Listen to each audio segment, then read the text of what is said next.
Considerado um dos mais originais pensadores contemporâneos nessa área, Amit Goswami também já causou polêmica nos meios acadêmicos e até foi alvo de críticas por suas ideias de estabelecer uma ponte entre a ciência e a espiritualidade. Goswami é apontado como um caso pouco comum de cientista transformado por seu próprio trabalho. Na metade da carreira, questionou a visão materialista da ciência, mudou seu foco de pesquisa e passou a produzir estudos unindo conhecimento de tradições místicas com a exploração científica. Em suas teorias, Goswami procura demonstrar que o universo é matematicamente inconsistente sem a existência de um conjunto superior, no caso, Deus. E considera que com o desenvolvimento dos estudos nesta área, Deus será cada vez mais objeto de ciência e não mais de religião. Aposentado como professor de Física da Universidade de Oregon desde 2003, Amit Goswami dedica-se atualmente a fazer palestras pelo mundo e também dá aulas sobre ciência e vida espiritual em entidades e institutos dedicados a estudos religiosos e filosóficos nos Estados Unidos, Portugal e também no Brasil.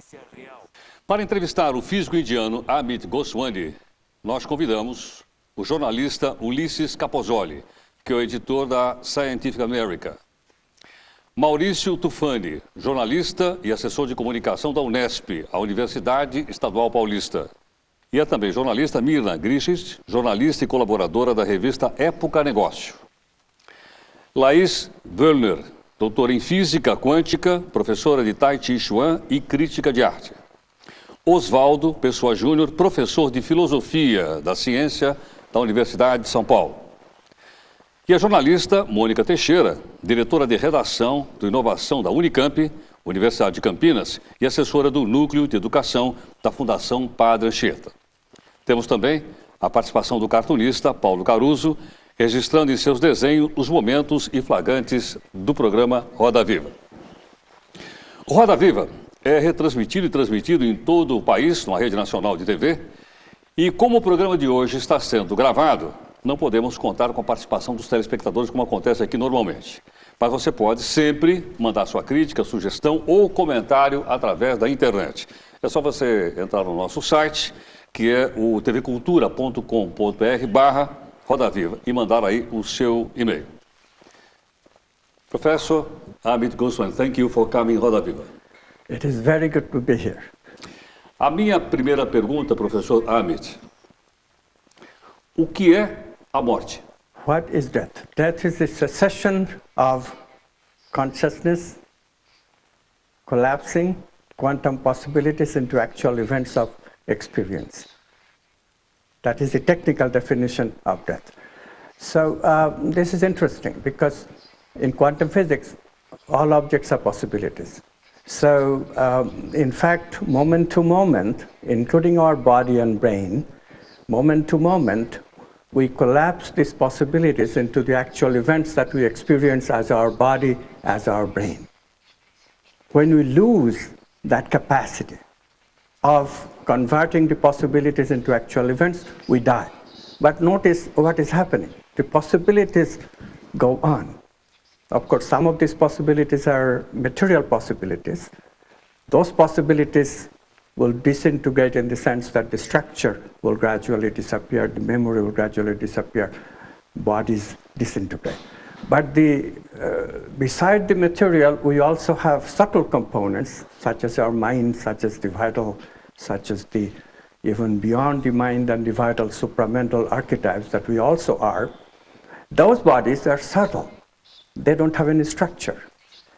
They can continue beyond our death. That's the concept of survival after death. Posso fazer uma primeira questão? Ulisses Capozoli. Professor, o senhor faz uma interação muito bonita, e eu quero confessar a minha simpatia por ela, entre o monismo idealista e o realismo materialista. De qualquer forma, a revolução científica do século XVII está por trás do realismo materialista. Ela produz telefones, produz carros, produz automóveis, produz a televisão. É muito difícil a gente sensibilizar as pessoas para uma outra perspectiva. Essa, por exemplo, do monismo idealista.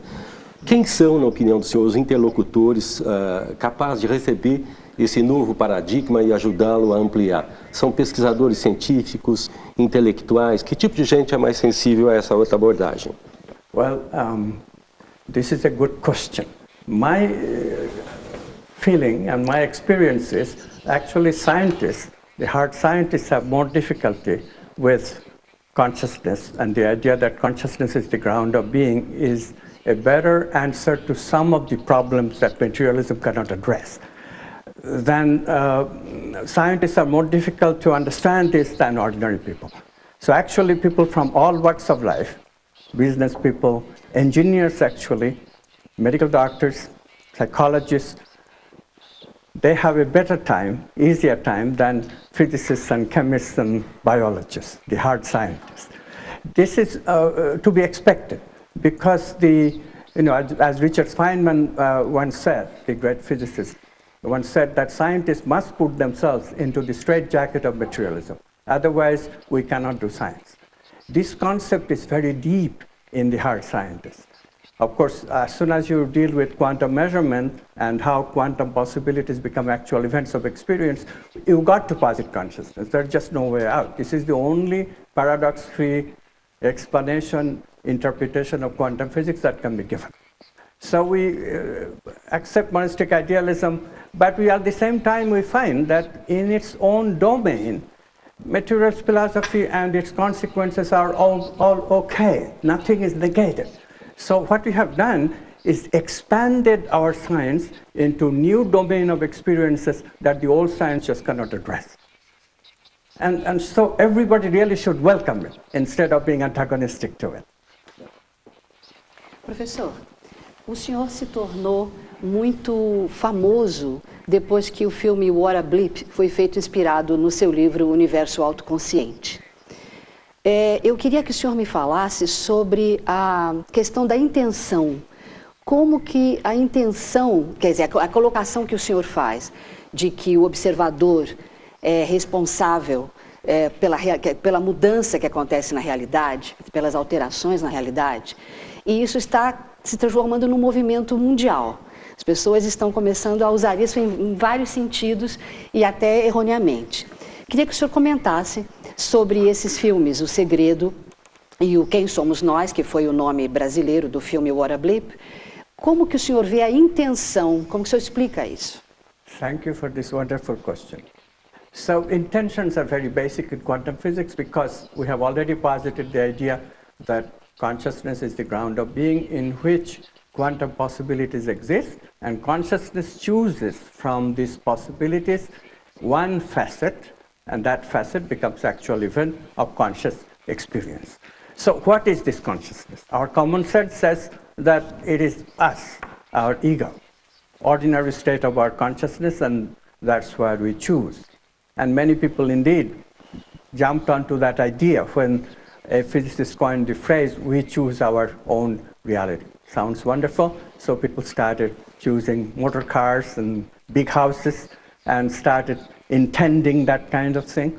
The movie Secret actually propagates this even in the year of 2006, 2007. So although the original idea died down in the 70s, it has been revived now. So we have that problem. What one has to do is to examine the situation a little bit deeply. It's more subtle. If we say that we choose at the individual ego level, then the paradox arises that suppose there is a dichotomy situation. Let's say a traffic light which has two possibilities, two quantum possibilities, red and green. And you are approaching from one street and your friend is approaching from the perpendicular street. Being busy people, both will want green, but whose choice will count?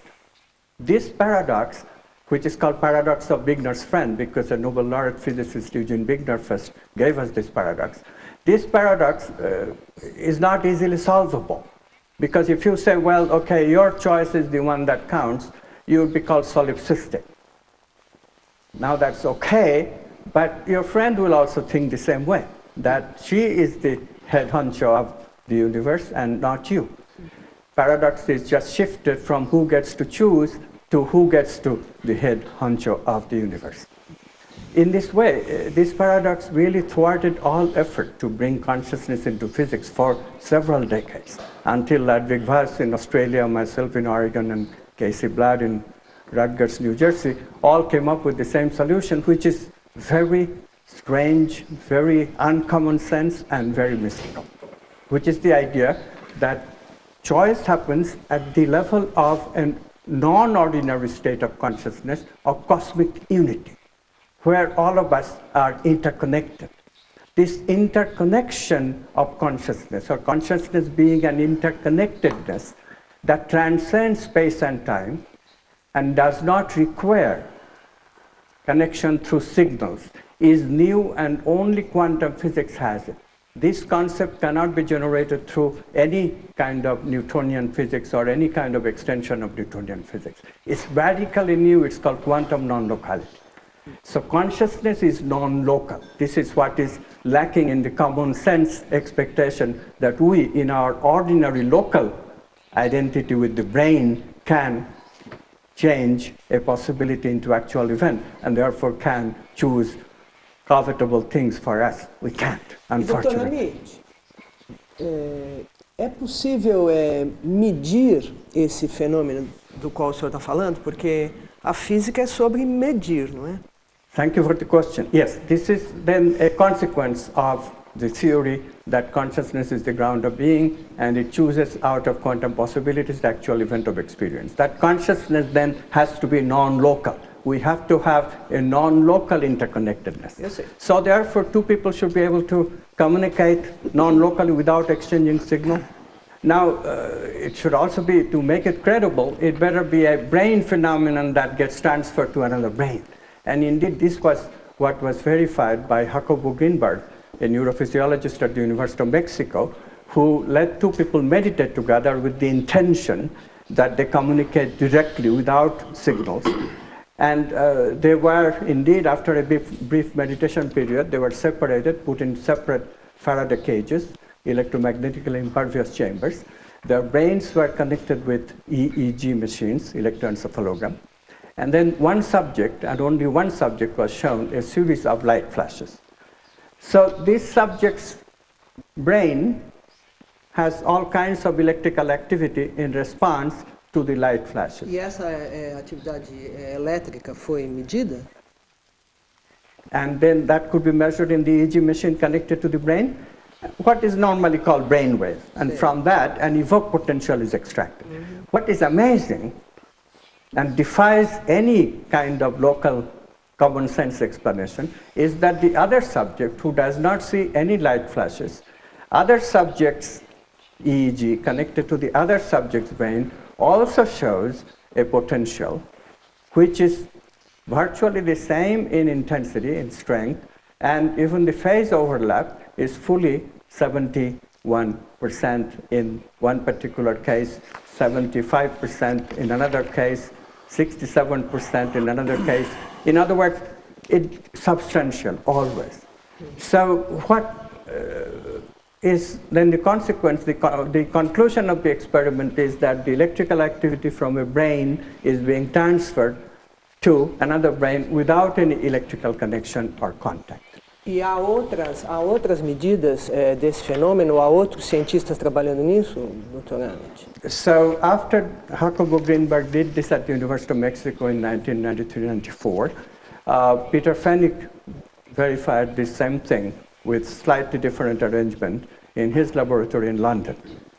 And then, since then, two other experiments, one was by Wackerman, I don't know the details of this experiment, but another one by Liana Standish and her group at Bastyr University in Seattle verified the same thing. So now 4 independent experiments have shown that yes, brain-to-brain information transfer without any electromagnetic connection is possible, is measured, and therefore non-locality of consciousness, because only way you can explain this is there is a non-local connection. Connection through what?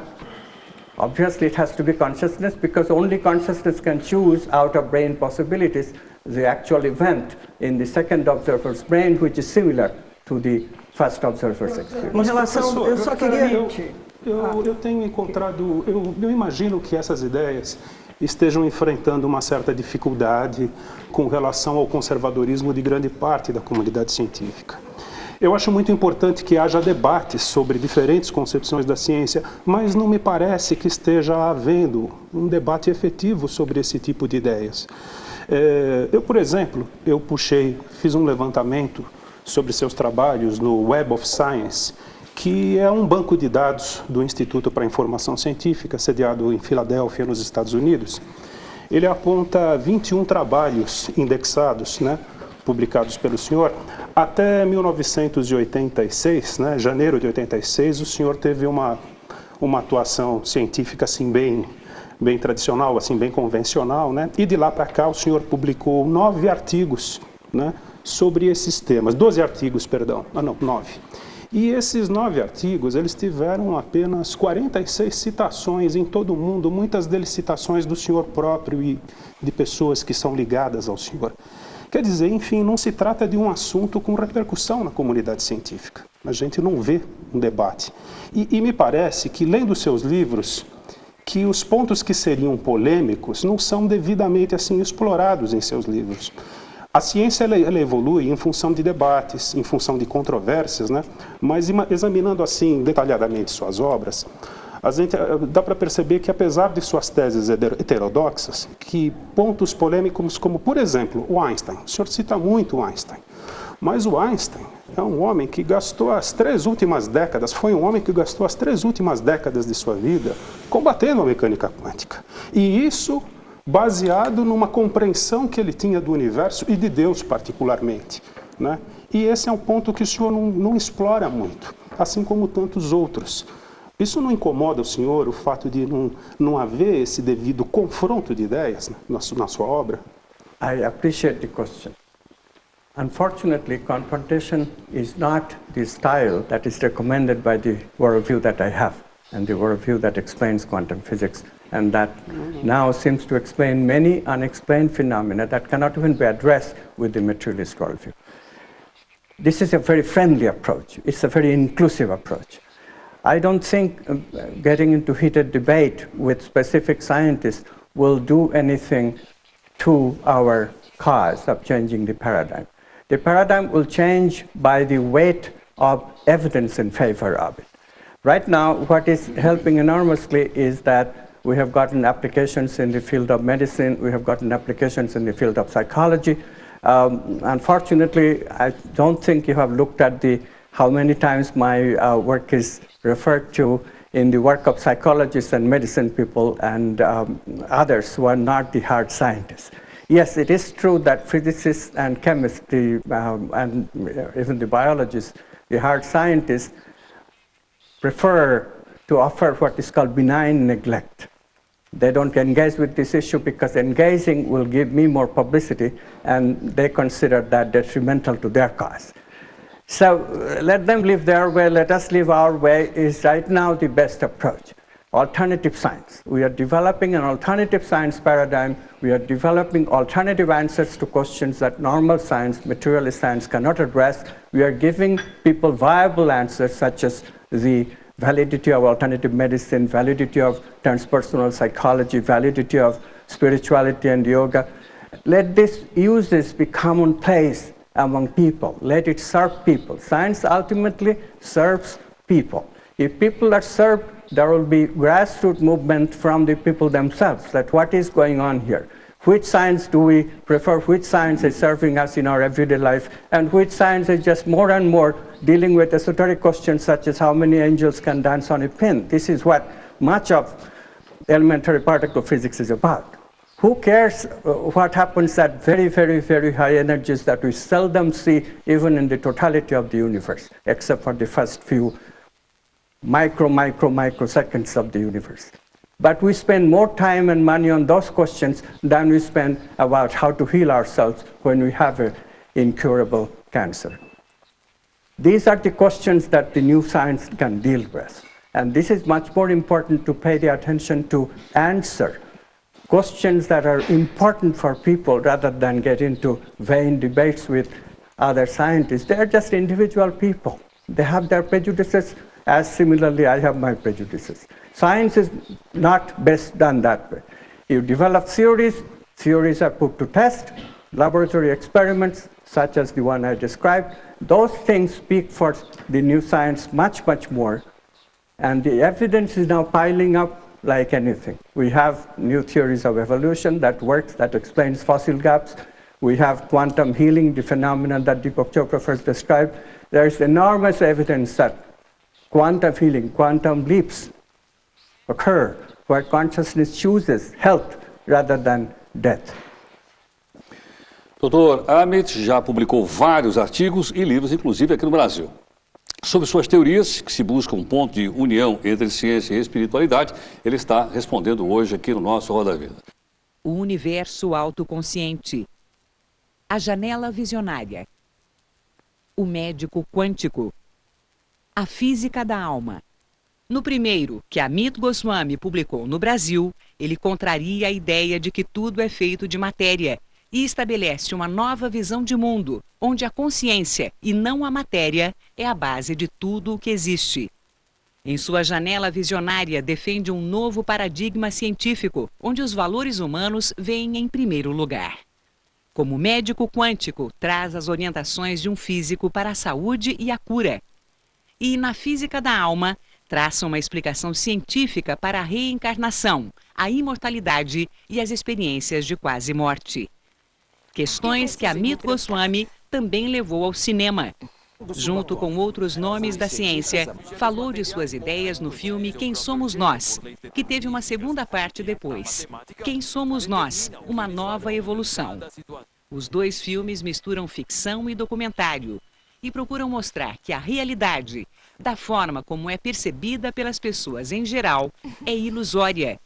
Goswami diz que realidade é algo que nós mesmos criamos e, portanto, podemos mudar. Os filmes foram um sucesso de bilheteria nos Estados Unidos e Canadá.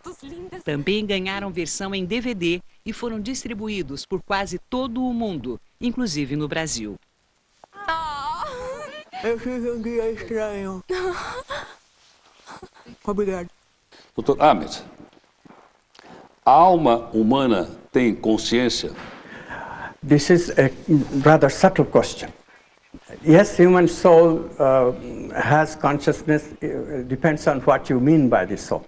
Let's get that clear. I assume that you mean by the soul the surviving entity after death. Is that true? Is that what you mean? If that is the case, then after death, possibilities do not collapse into actual events anymore. So what happens is that everything goes into what we call unconscious, at the level of possibility.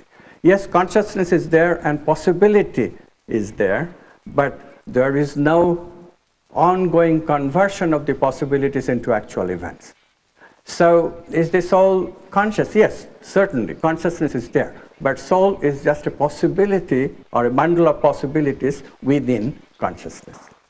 E quais são as manifestações físicas da alma, ou então disso que o senhor disse na resposta da primeira pergunta do Heródoto a respeito da morte, que é essa perenização de interações quânticas após a cessação da consciência? Quais são as medidas físicas? Porque eu vou insistir, a física é sobre medir fenômenos, né? Yes.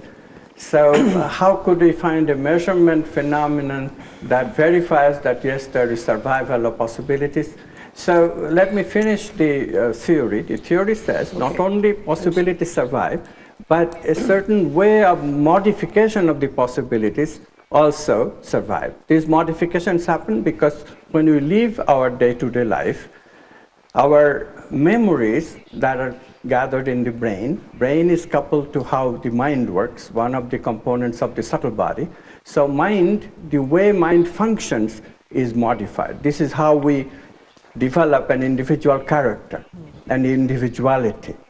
And it is this modifications of the mind, modification of the mind and subtle body as a whole, that then survives the death. So if we can show that yes,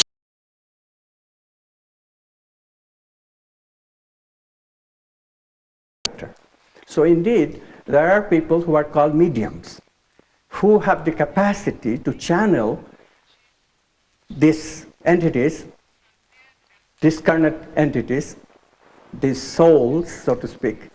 And when they do that, their character undergoes a radical change.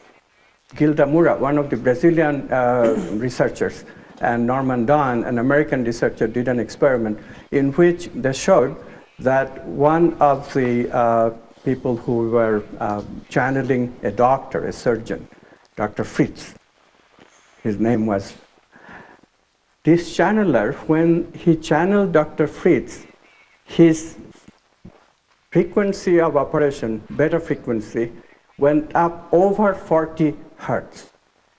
That kind of frequency is used only by people of extreme degree of concentration, such as a neurosurgeon, maybe a quantum physicist, scientists in general, but definitely not by a lay person like this channeler was. And indeed, they measured and measured and measured. This channeler normally never operated at that kind of high frequency beta.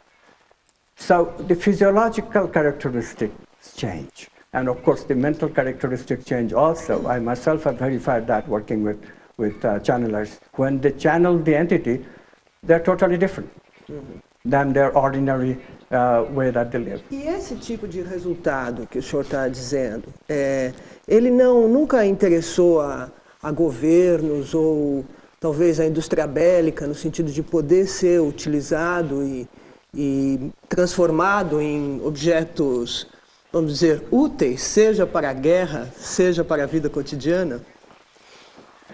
Well, the channelers apparently have been very much useful in everyday life of people who are would have been otherwise quite miserable. Apparently, these channelers are great healers. There is right now a channeler. I just wrote a foreword for a book, wonderful book about a channeler named John of God, who is also known as Medium Joao, lives in Brazil, not very far from here. And this fellow, he channels such loving entity, not one entity, but several entities, souls, quantum monads in my language. And he performs wonderful healing while he channels this very loving entity. People feel the love, and people get actually healed. And thousands upon thousands of people are getting healed in their everyday life. Não, mas não é disso que eu estou falando, não foi essa a pergunta que eu fiz. O que eu fiz é se esse tipo de fenômeno não interessou, vamos dizer, aos governos mesmo e à indústria de maneira geral, no sentido de transformá-la em alguma coisa que pudesse, por exemplo, dar dinheiro. O senhor acha que por que não há esse interesse? Quer dizer, essas forças, essas energias, essas mudanças de frequência não teriam utilidade tecnológica? Esse é que é meu ponto. Well, you have to give it time. Okay. You have to give it time because remember, thermodynamics was discovered for quite some time before James Watt and others produced the steam engine and so forth. So, look, Physics of the Soul, Física da Alma in Brazil, was written at 2001. Just 6 years have elapsed. We have to wait for a few decades. The reason is the inertia right now of normal science, materialist science, is a huge inertia. There's a lot of grant money involved. If they have to share the grant money with what they consider cooks and crazy people, it takes a lot of time to change the mindset.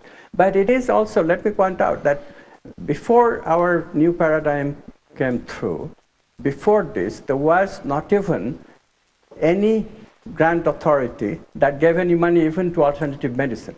But now in America, the traditional government, federal government level, have a separate funding agency for alternative medicine. So we are making breakthroughs. It's not true that we have not made any breakthrough. But for such radical things as taking advantage of channelers and channeled entities, that will require a bit more patience. People are, by the way, already using paranormal. Now, for example, people who want to search treasure under the sea. There are many, many such treasure incidents from the olden days, and they don't know where it is. The ocean is very vast. So they ask clairvoyants, psychic people, to look for these treasures. And the success rate is enormous. Another example is dowsers. Dowsing works on alternative science principle. There is no material explanation. It works on the principle that we are sensitive to the vital energy that is with the water. People use dowsers routinely. Anybody who is making a big house and big investment and has to have water on the property, and where to dig. So they get a dowser, and dowser finds the place where to dig. And the success rate is enormous. So these are some of the applications that is already taking place. Dr. Amit, o professor Oswaldo tem também uma pergunta ao senhor, por favor. Oswaldo. Professor Goswami, a sua teoria da consciência quântica é uma teoria filosófica, não exatamente científica. Ela se baseia na teoria quântica, mas a teoria quântica não tem as consequências que a sua teoria tem.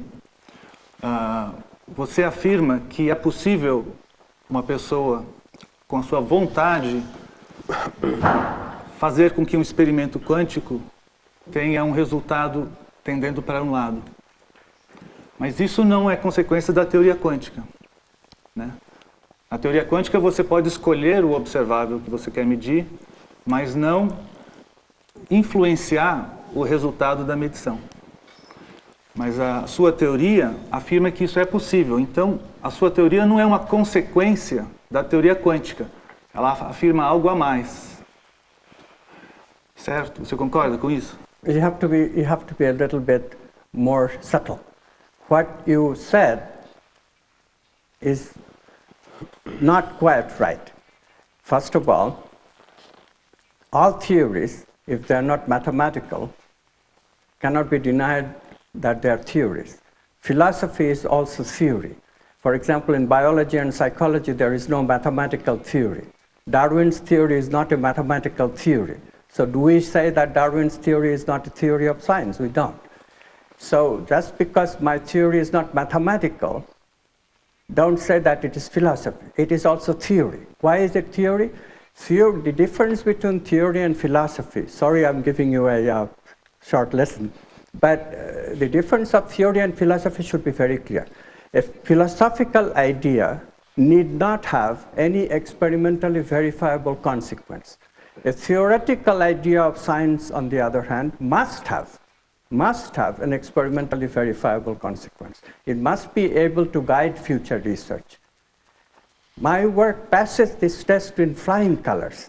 There is a prediction. I already have told you that the prediction has verified by 4 different independent experiments, and it has guided the work of transpersonal psychologists, work of alternative healing, work on evolution, not only mine, but other people too.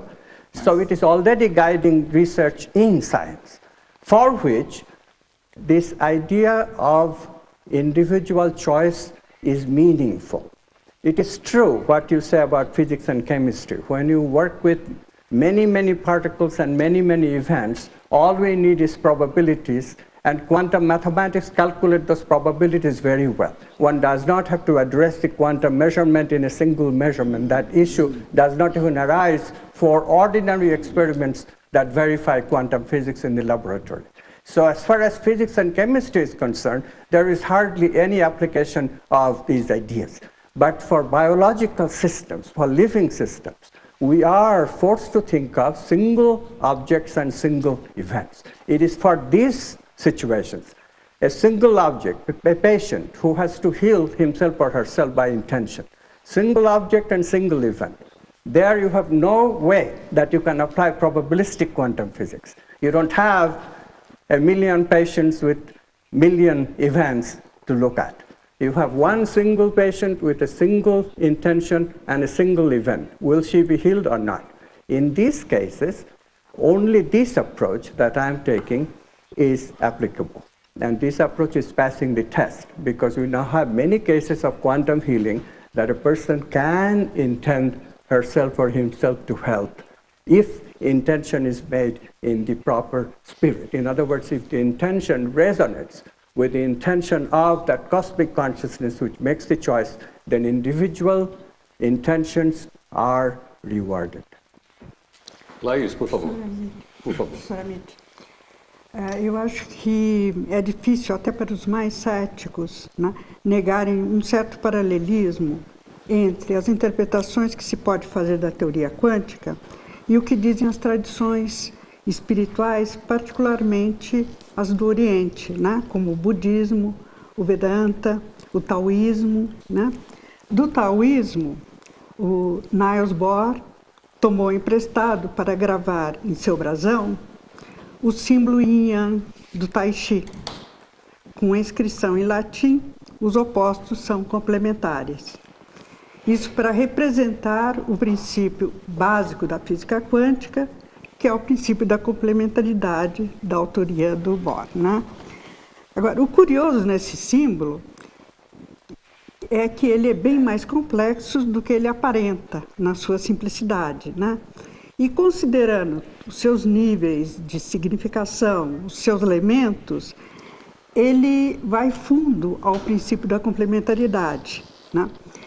E apresenta as características de complementaridade que, surpreendentemente, são muito próximas da interpretação idealista da teoria quântica pelo Amit Goswami. Não sei se já se deu conta disso.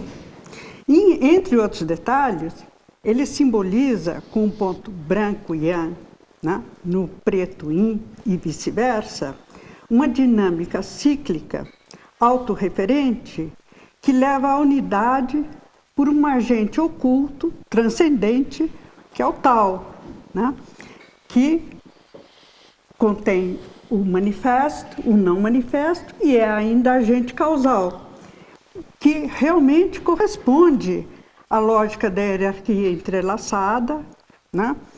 E o nível inviolado da consciência una, não local, na linguagem da interpretação quântica de Goswami. Eu me pergunto se já deu conta disso, se tomou conhecimento do significado desse símbolo até as suas últimas consequências, e se o Bohr teria vislumbrado essa interpretação idealista, uma vez que ele esteve na China em 1937, depois de terminado todo o seu trabalho, né, e ficou muito impressionado com a complementaridade yin-yang. E, voltando, ele passou a estudar, né, a se interessar muito pela cultura oriental. 10 anos depois é que ele colocou o símbolo no brasão. Não teria Bohr, com toda a sua perspicácia, com todo o seu conhecimento, com a sua grande criatividade, teria aparecido talvez nos seus escritos tardios algum indício dessa percepção da sua teoria, dessa interpretação idealista da teoria quântica? I think all of thank you for the question. This is great history to remember.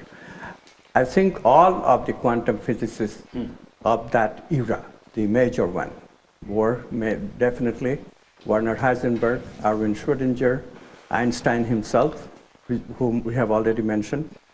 It is not widely known that Einstein himself discovered quantum non-locality, the idea that quantum physics contains this peculiar concept of non-locality, which is why he couldn't accept it, because it seems to go against the grain of relativity theory. Only now we can see that it bypasses relativity, because what it is saying is that signal-less communication should occur outside of space and time. But in Einstein's time, we couldn't conceive of the universe having a component that is outside of space and time. But Heisenberg already talked about the domain of potentia, which is outside of space and time. Einstein just couldn't grasp it at that time and could not believe in quantum non-locality. Now, quantum non-locality is verified in the physics laboratory in 1982, and of course for the humans that I already described in 1993-94. So it is then experiments that made all this quantum magic come to life Before that, it would have been very difficult for these people, although they suspected that philosophy of physics is due for a very great paradigm shift. They all suspected it. Schrödinger even declared, I am this whole world, cosmic consciousness, but not in connection with his work.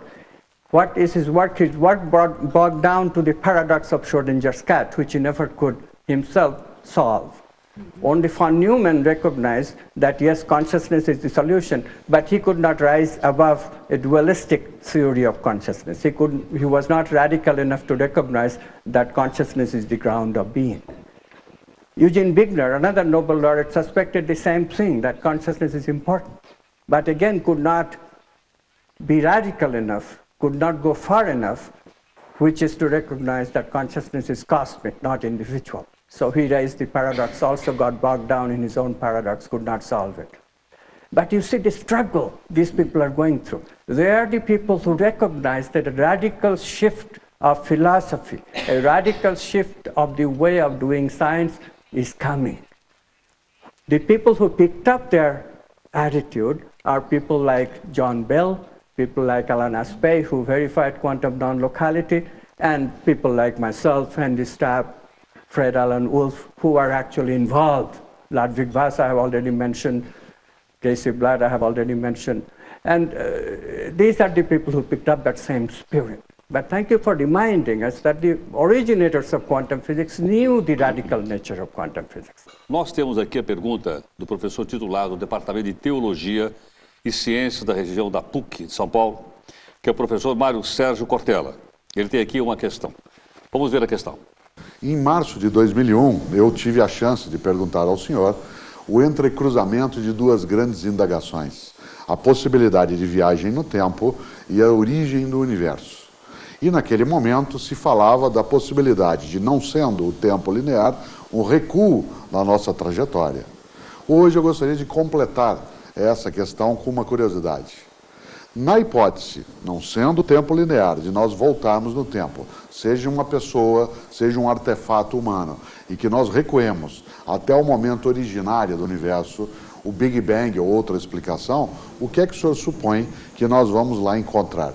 Uma força, uma consciência, uma pessoa, um fenômeno físico? Qual é a expectativa que o senhor tem em relação à razão daquele momento inicial no instante em que ele acontece? O que é que será por nós achado? Isto é, qual é a razão, de fato, dessa nossa origem na tua expectativa? Não necessariamente na prova científica, mas no teu desejo ou, como disse, na tua expectativa e esperança.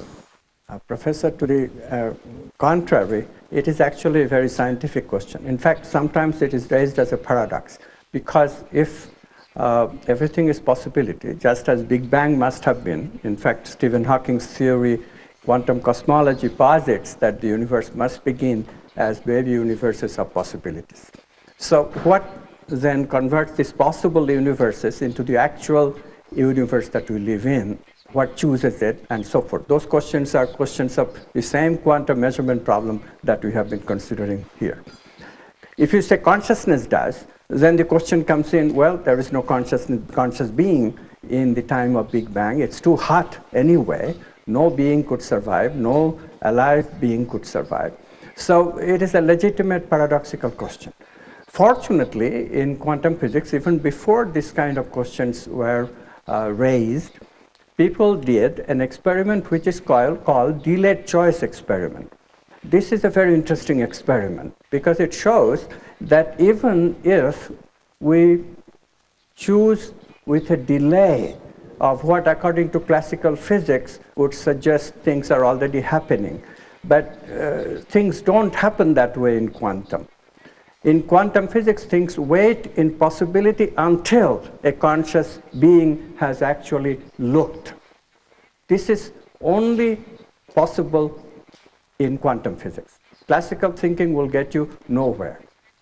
So what happens then, the construction is that the universe waits in possibility, along with Big Bang, creation of galaxies, creation of stars, the planets, and enough solidification of the planet, creation of the atmosphere. All of that waits in possibility until the first living creature, that one cell that happened something like 4 billion years ago on Earth or other planets too, it's quite possible. But until that one living cell completes what John Wheeler used to call the meaning circuit, completes this what I call a tangled hierarchical circuit where quantum measurement takes place, a circularity, because observer is needed for collapse of a quantum event. On the other hand, collapse is needed for creating the observer. This is a circular logic, a tangled hierarchical logic that applies to all such creation events. So until that happens, until that meaning circuit is complete, there is no collapse, there is no Big Bang. How does Big Bang happen then? Big Bang happened going backward in time from that collapse event all the way to the origin 15 billion years ago. So Big Bang exists where? Did Big Bang ever happen? Big Bang happened only figuratively speaking in our memories. So how do we know that Big Bang happened? Of course, memories of Big Bang event, namely cosmic microwave radiation, that can be observed, and that is what we observe. We have to reconstruct events like this in terms of quantum physics. When you do that, then there is no paradox anymore. Ulisses, por favor. Ulisses tem uma pergunta a fazer, pode fazer, Ulisses. Eu queria voltar nessa questão controvertida, evidentemente, que é a da morte. O senhor fala nos seus livros, professor, do livro tibetano dos mortos. Todo aquele conhecimento do livro tibetano dos mortos, até onde eu sei, tem sido, ao menos parcialmente, corroborado com as experiências de quase morte, EQM. A construção, todo o conhecimento do livro tibetano dos mortos não foi feita à base de medida ou de peso. Eu pergunto, inclusive, se é possível, se faz sentido a gente pensar na nona sinfonia ou na Pietà, medindo e pesando. Evidentemente que são coisas da criatividade humana. O peso e a medida tem muito a ver com o realismo materialista. A sua proposição, eu acho que é numa outra direção.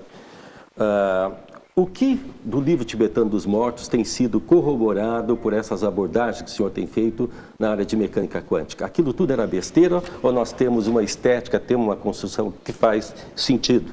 Well, it turns out that when you reconstruct the soul in the way that I already suggested, that namely the character of a person that survives the death and the character stays in the mathematics that is involved with producing that character. And if a person in the future uses the same mathematics, then that person could be called a reincarnation of this person who is dying.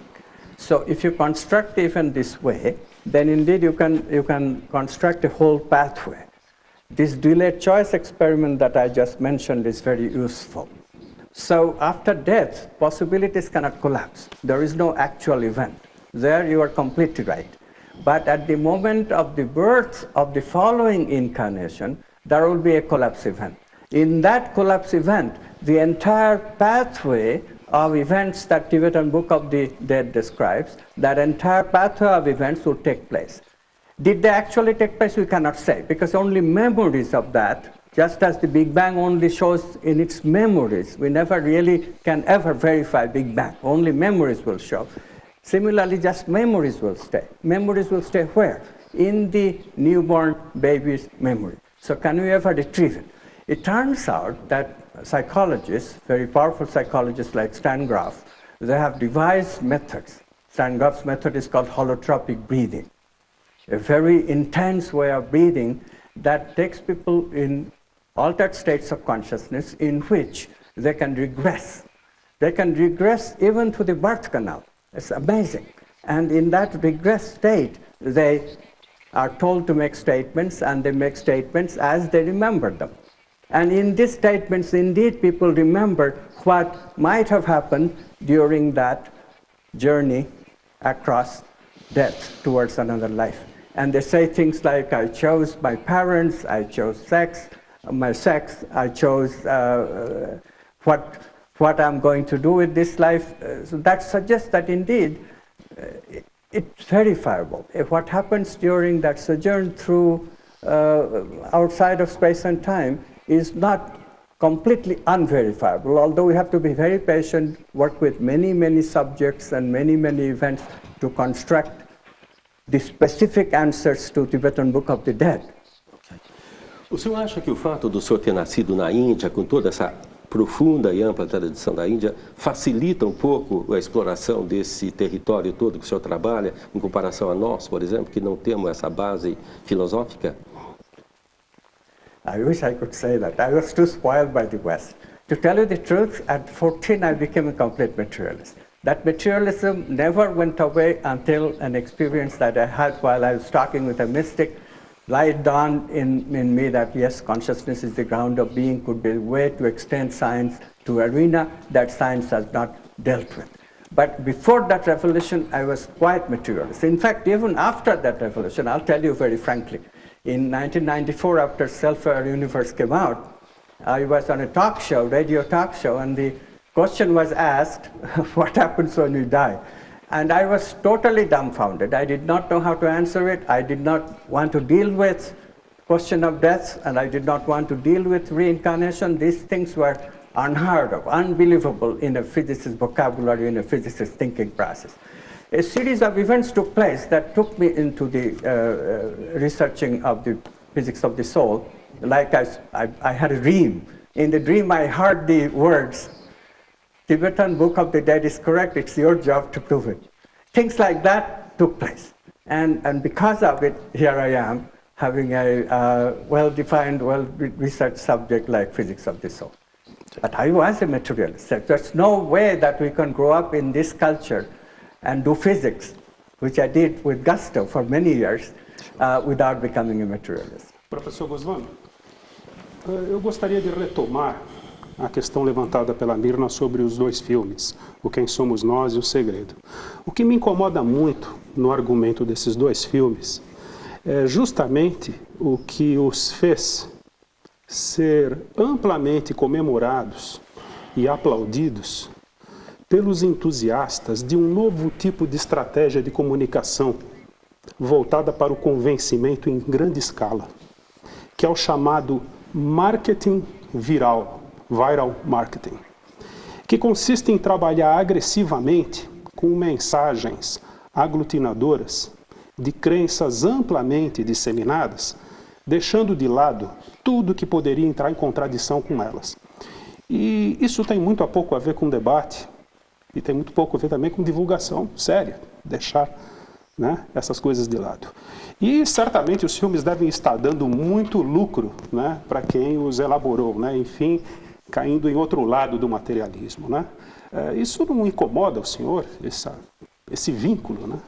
Well, isn't every movie made with some kind of message to give? And consider how many more movies give you the materialist message. We forget that oftentimes. To any spiritual teacher that we question, we don't realize that thousands upon thousands of people are teaching us constantly unfounded materialist beliefs. I saw in the first grade book of a school, I saw the statement, everything is made of matter. Now show me where the proof is that everything is made of matter. It has never been proven that mind is made of matter. Never has been proven that consciousness is made of matter. These are wild theories of materialist ilk. And we accept those things without even questioning. Richard Feynman in his book wrote everything is made of matter without an iota of proof. Yes, every material thing is made of matter. Every material experience is made of matter. But nobody has ever shown for mental experience or vital experience of feeling or intuition that is made of matter. So you have to be very careful here. Okay, these movies are not necessarily even agreeing with the message, complete message of quantum physics as I see it. The Secret particularly is faulty because it says there is this attraction, and you can attract a particular desire towards you if you just sit and wait for it. That's not the way I see things can be attracted. Yes, things can be attracted, but you have to intend properly. You have to remember that intention must resonate with cosmic consciousness, and you have to be creative about it. So you cannot just do nothing and still expect that things will come to you. Yes, creativity does come to us, but only if we go through both work and waiting, both work and relaxation. Now that is well known. Now this thing, materialist science would never tell you that relaxation is necessary for a creative experience. But research has shown us that relaxation is necessary. You think in quantum terms, easily understandable. Why? Because quantum possibilities expand when we are not collapsing them. And more expanded the quantum possibilities are, the more possibility you have to choose from, obviously then creativity will be enhanced. This was the idea of what we believe. These movie makers surprised me, I tell you. They just asked me that, well, would you be interviewed? I just gave an interview with my ideas. That's all I did. That's all the role that I played in the movie. These movie makers put this story together, a story of a creative young woman who discovered creativity, by the way. It's a beautiful story, told with honest symbology, such provocative symbology, that we should only praise this movie. Okay, you may not agree with the idea of some of our physicists and neurophysiologists who appeared in the movie. In fact, some of the people, some of the scientists who appeared in the movie did not agree with the message of the movie, or did not agree with other scientists' opinions. This is to be expected. That is fine. It's a paradigm in building. We don't agree with each other always, and we don't expect everybody to agree with us right away. As I said, theory must be backed up by experimental data. But how can you deny that these movies are a good experiment? If they promote many other movies with this kind of technique that scientists speak in the background where the story unfolds, all power be to them. There are so many other stuff that is being produced. Isn't that what we mean by creativity, something new? You cannot deny that these movies touched a chord with many people because they explored some new ideas with which people resonate. Dr. Amit, nós temos aqui mais uma pergunta para o senhor. Vamos ver. Professor Amit, se nós considerarmos que as empresas são seres vivos, porque são formados por pessoas, e que até hoje nós partimos os processos de gestão, de liderança e de criatividade a partir de uma visão clássica e cartesiana, a minha pergunta é, de que maneira que a visão quântica pode ser útil para as empresas e que exemplos, eventualmente, nós podemos seguir se é que as empresas já estão disseminando essa nova visão para a quebra de paradigmas? I am glad that I have been given the opportunity to address this issue. This is the passion of my present current research. Since we have discovered that there is a way, namely this new paradigm, consciousness is the ground of being. Since we have discovered that there is a way of putting consciousness back in science, there is a way of introducing subtle bodies, namely mind, vital energies, feeling, and intuition in the equation for our science, then we must use these subtle bodies to influence this idea of consciousness and downward causation, conscious choice to influence all the human enterprises that are important to us, that play an important role in our day-to-day life, especially business and economics. As you know, economics is an extremely imperfect science. The academic economists made a very, very bad choice of making economics mathematical.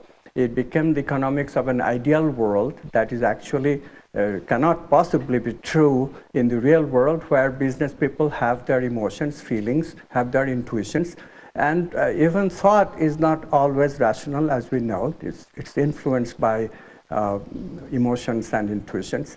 So this has not been taken into account in academic economics. So I'm proposing that we change economics. Capitalism itself is a very good idea, completely conducive to the idea of consciousness. In fact, capitalism made meaning processing available to a lot more people than it was available before capitalism came along. So capitalism is completely consistent with the evolution of consciousness.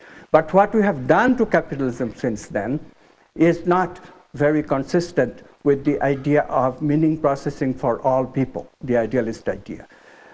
Where have we gone wrong? Of course, we can also see that even Adam Smith's capitalism has some crucial flaws in it. The business cycle, the boom and bust. People cannot live with boom and bust because bust hurts people.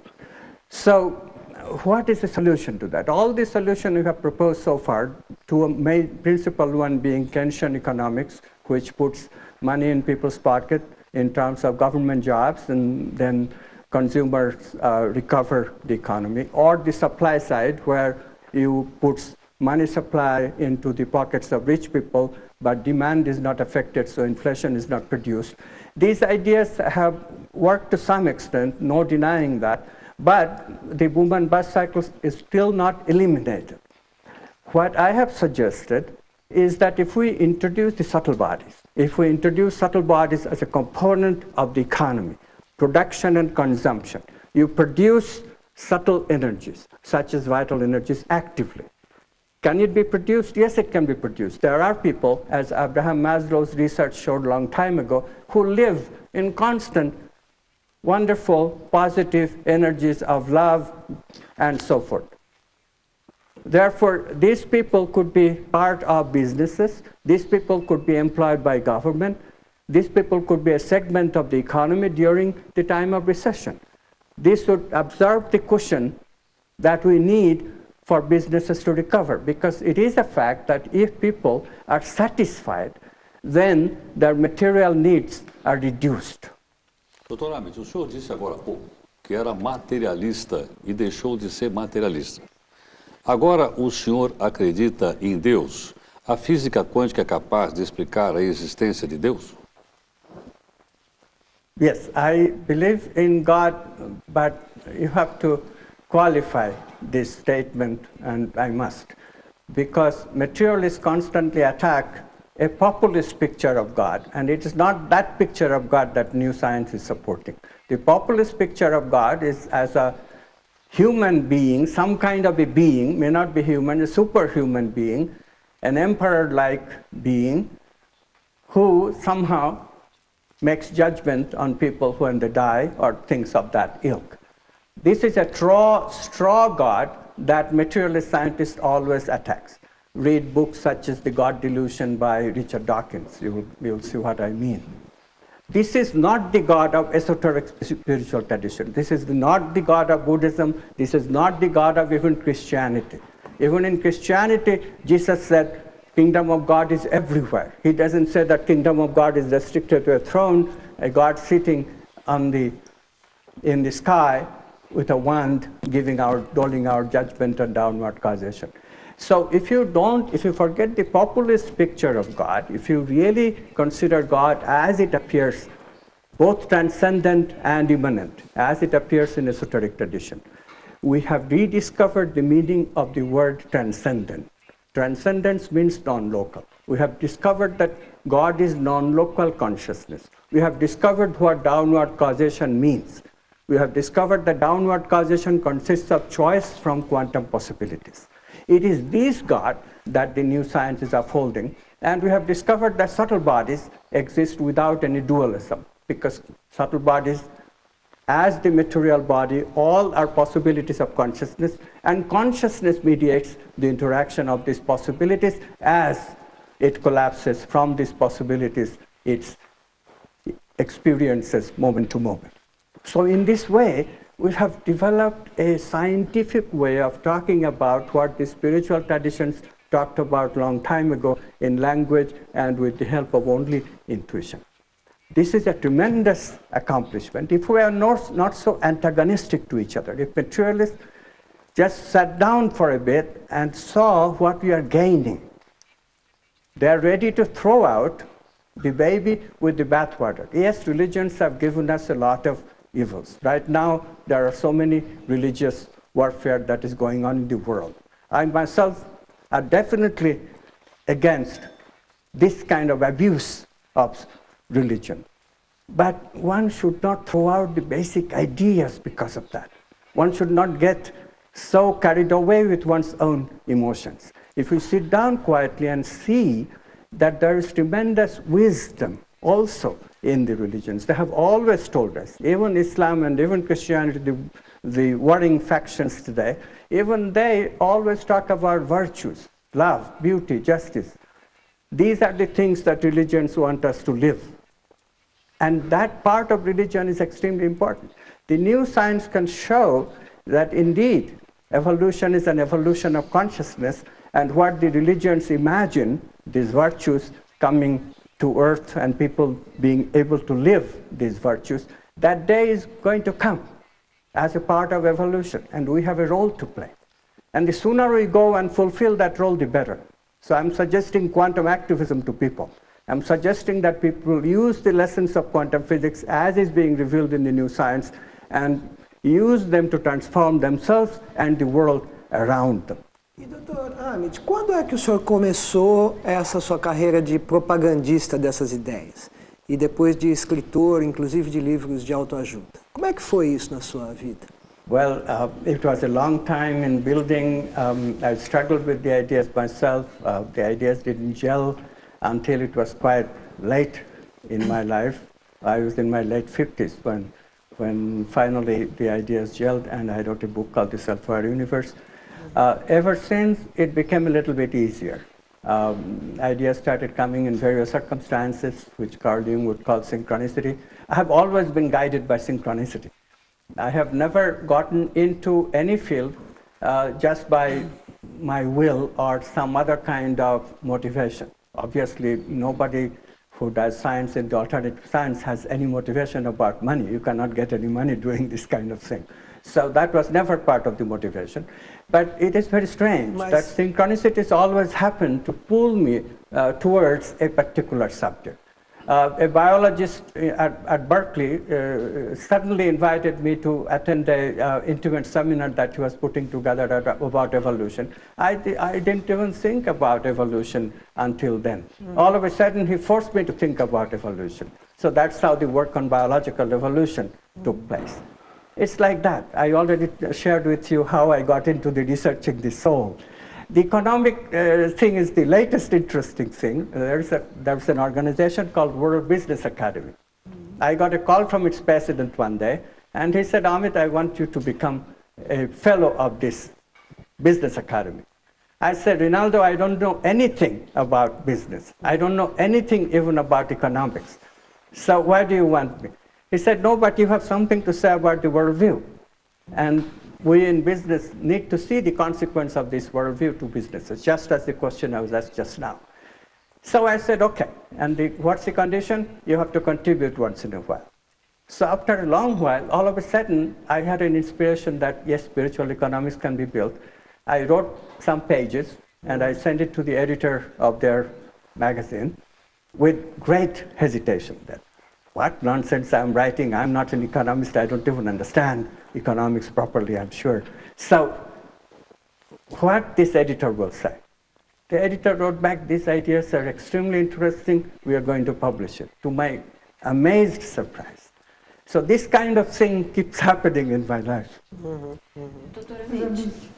Doutora Amit, por favor. Eu quero colocar, eu discordo profundamente da Mônica quando ela diz que são livros de autoajuda. Eu acho que são livros de divulgação, de popularização de um aspecto muito novo da ciência e que precisa, que as pessoas, enfim, pode trazer muita transformação na sociedade. Mas eu queria perguntar ao senhor, dentro desse seu raciocínio que o senhor estava explicando, a sua visão de Deus, como que o senhor vê a criatividade, né? O que é a criatividade e se Deus é a criatividade? Thank you for the question. Yes, God is the originator of all creative ideas. This is why creative people often say that the idea came to me by God's grace. Carl Friedrich Gauss said that.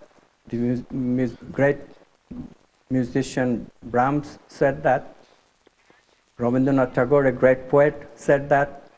Einstein said, I did not discover the theory of relativity by rational thinking alone. Other places he said that he came to trust in God because of his creativity. So it is a common experience of people, this sudden experience that we call creative experience, this aha, this surprise, something completely new. The context of thinking itself changes. That is precisely where the power of downward causation, this quantum freedom of choice, reveals itself. Ordinarily, we become conditioned, so our choice is very muted. Because of the conditioning, we only choose what we have already experienced before, what we have responded before. In creative experiences, nothing of that matters. No conditioning of the past, nothing known matters. It's completely delving into the unknown. So we truly get into the power of downward causation, of looking at all the possibilities and then choosing that particular gestalt which will be a solution to this problem. Of course, we choose in our unconscious. We are not conscious of the choosing process. Cosmic consciousness, God chooses for us. But notice what is happening. God is in the unconscious and I in the ego is dancing with God, because that idea, that choice has to be manifested in thought.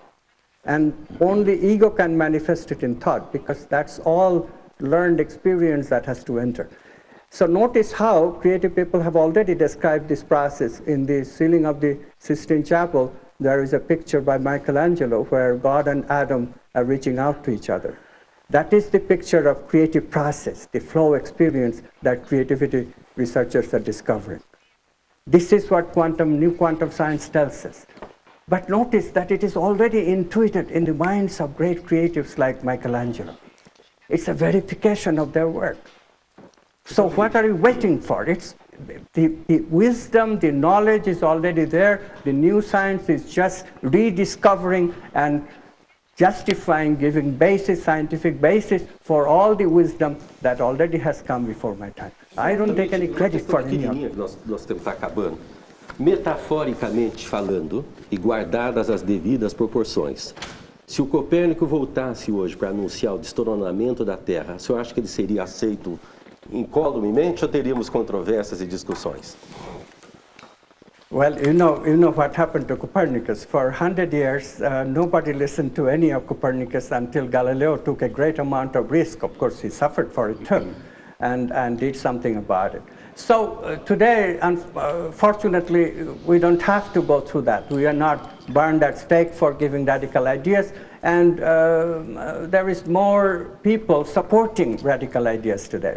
Just as in this room, I feel that I'm among friends. Even the questions that are being asked that sound a little bit difficult, but they're being asked in a very friendly way. So we have achieved this. This is an evolution of consciousness itself. We have evolved since Copernicus. So what I'm saying is that we don't have to wait for 100 years. Just another couple of decades, the new science will come into its full force. Right now, all we are asking is that call it alternative science, just as we are calling alternative methods of medicine, transpersonal psychology, and alternative psychology. Similarly, let an alternative biology develop. It already is given, that name has already been given by many developmental biologists who don't believe in Darwinism, who believe that development is important in Darwinism, which is what my theory also says. So let alternative science flourish. Eventually, this alternative science, because it is inclusive of the old science, will automatically, effortlessly become the paradigm of science, because experimental data will grow and overwhelm the normal science's objections to these theories. This is the way it always happens. It will happen again. Dr. thank you very much. You're very welcome. Bem, nós queremos agradecer a presença do nosso convidado de hoje. O Roda Viva está chegando aqui ao fim.